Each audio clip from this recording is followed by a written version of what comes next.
इसलिए कि बहुतों ने उन बातों को जो हमारे बीच में होती है इतिहास लिखने में हाथ लगाया है।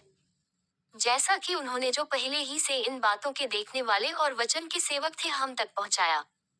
इसलिए हे श्रीमान थियोफिलुस, मुझे भी यह उचित मालूम हुआ कि उन सब बातों का संपूर्ण हाल आरंभ से ठीक ठीक जांच करके उन्हें तेरे लिए क्रमानुसार लिखूं, कि तू ये जान ले कि वे बातें जिनकी तूने शिक्षा पाई है कैसी अटल हैं। यहूदियों के राजा हेरोदेस के समय अबिय्याह के दल में जकर्याह नाम का एक याजक था, और उसकी पत्नी हारून के वंश की थी, जिसका नाम एलीशिबा था। और वे दोनों परमेश्वर के सामने धर्मी थे, और प्रभु की सारी आज्ञाओं और विधियों पर निर्दोष चलने वाले थे। उनकी कोई भी संतान न थी, क्योंकि एलीशिबा बांझ थी, और वे दोनों बूढ़े थे। जब वह अपने दल की पारी पर परमेश्वर के सामने याजक का काम करता था, तो याजकों की रीति के अनुसार उसके नाम पर चिट्ठी निकली कि प्रभु के मंदिर में जाकर धूप जलाए। और धूप जलाने के समय लोगों की सारी मंडली बाहर प्रार्थना कर रही थी, कि प्रभु का एक स्वर्गदूत धूप की वेदी की दाहिनी ओर खड़ा हुआ उसको दिखाई दिया।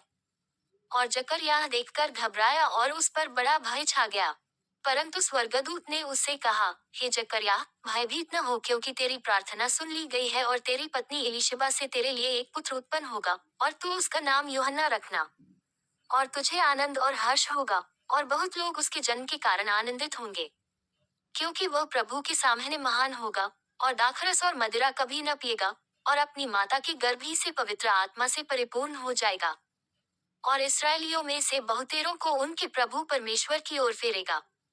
वह एलिय्याह की आत्मा और सामर्थ में होकर उसके आगे आगे चलेगा, कि पितरों का मन लड़के वालों की ओर फेर दे, और आज्ञा न मानने वालों को धर्मियों की समझ पर लाए, और प्रभु के लिए एक योग्य प्रजा तैयार करे।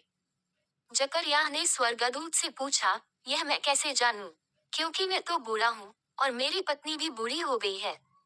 स्वर्गदूत ने उसको उत्तर दिया, कि मैं जिब्राइल हूँ, जो परमेश्वर के सामने खड़ा रहता हूँ, और मैं तुझसे बातें करने और तुझे ये सुसमाचार सुनाने को भेजा गया हूँ। और देख, जिस दिन तक ये बातें पूरी न हो ले, उस दिन तक तू मौन रहेगा और बोल न सकेगा, इसलिए कि तूने मेरी बातों की जो अपने समय पर पूरी होंगी प्रतीति न की। और लोग जकर्याह की बात देखते रहे और अचंभा करने लगे कि उसे मंदिर में ऐसी देर क्यों लगी।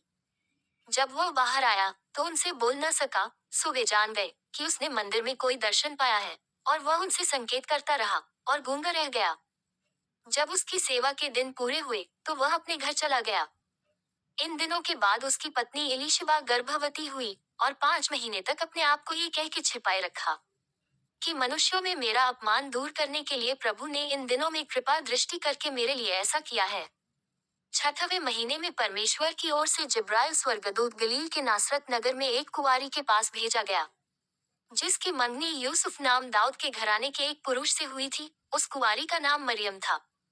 और स्वर्गदूत ने उसके पास भीतर आकर कहा, आनंद और जय तेरी हो, जिस पर ईश्वर का अनुग्रह हुआ है, प्रभु तेरे साथ है। वह उस वचन से बहुत घबरा गई और सोचने लगी कि यह किस प्रकार का अभिवादन है। स्वर्गदूत ने उससे कहा, हे मरियम, भयभीत न हो, क्योंकि परमेश्वर का अनुग्रह तुझ पर हुआ है। और देख, तू गर्भवती होगी और तेरे एक पुत्र उत्पन्न होगा, तो उसका नाम यीशु रखना। वह महान होगा और परम प्रधान का पुत्र कहलाएगा, और प्रभु परमेश्वर उसके पिता दाऊद का सिंहासन उसको देगा, और वह याकूब के घराने पर सदा राज्य करेगा, और उसके राज्य का अंत न होगा। मरियम ने स्वर्गदूत से कहा, ये क्यों कर होगा, मैं तो पुरुष को जानती ही नहीं। स्वर्गदूत ने उसको उत्तर दिया कि पवित्र आत्मा तुझ पर उतरेगा, और परम प्रधान की सामर्थ तुझ पर छाया करेगी, इसलिए वह पवित्र जो उत्पन्न होने वाला है परमेश्वर का पुत्र कहलाएगा।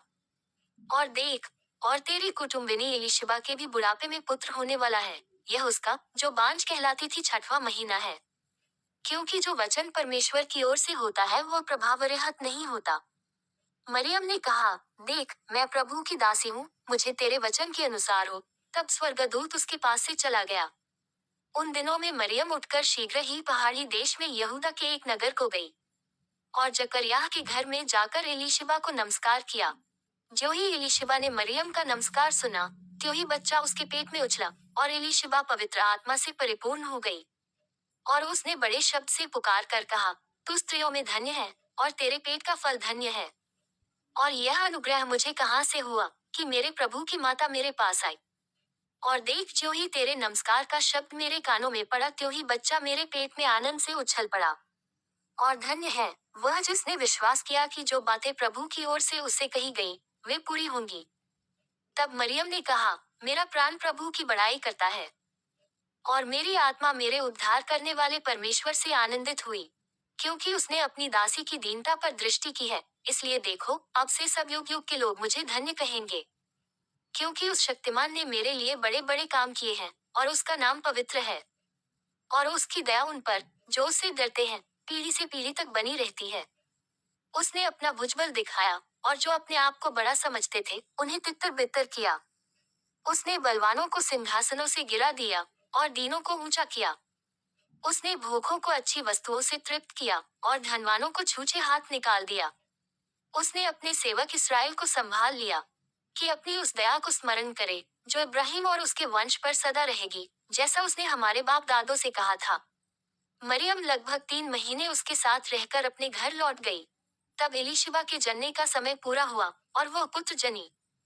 उसके पड़ोसियों और कुटुंबियों ने ये सुनकर कि प्रभु ने उस पर बड़ी दया की है, उसके साथ आनंदित हुए। और ऐसा हुआ कि 8वें दिन वे बालक का खतना करने आए, और उसका नाम उसके पिता के नाम पर जकरयाह रखने लगे। और उसकी माता ने उत्तर दिया कि नहीं, वरन उसका नाम यूहन्ना रखा जाए। और उन्होंने उससे कहा, तेरे कुटुंब में किसी का ये नाम नहीं। तब उन्होंने उसके पिता से संकेत करके पूछा कि तू उसका नाम क्या रखना चाहता है। और उसने लिखने की पट्टी मंगाकर लिख दिया कि उसका नाम यूहन्ना है, और सबों ने अचंभा किया। तब उसका मुंह और जीभ तुरंत खुल गई, और वह बोलने और परमेश्वर का धन्यवाद करने लगा। और उसके आसपास के सब रहने वालों पर भय छा गया, और उन सब बातों की चर्चा यहूदिया के सारे पहाड़ी देश में फैल गई। और सब सुनने वालों ने अपने अपने मन में विचार करके कहा, यह बालक कैसा होगा, क्योंकि प्रभु का हाथ उसके साथ था।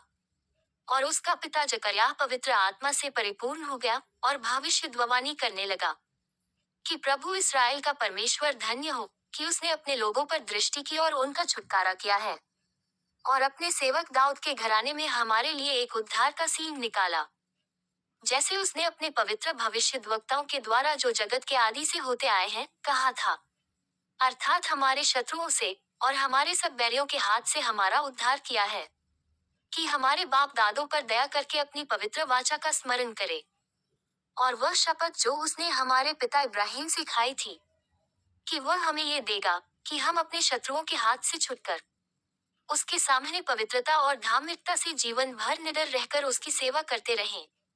और तू हे बालक परम प्रधान का भविष्यद्वक्ता कहलाएगा, क्योंकि तू प्रभु के मार्ग तैयार करने के लिए उसके आगे आगे चलेगा, कि उसके लोगों को उद्धार का ज्ञान दे जो उनके पापों की क्षमा से प्राप्त होता है।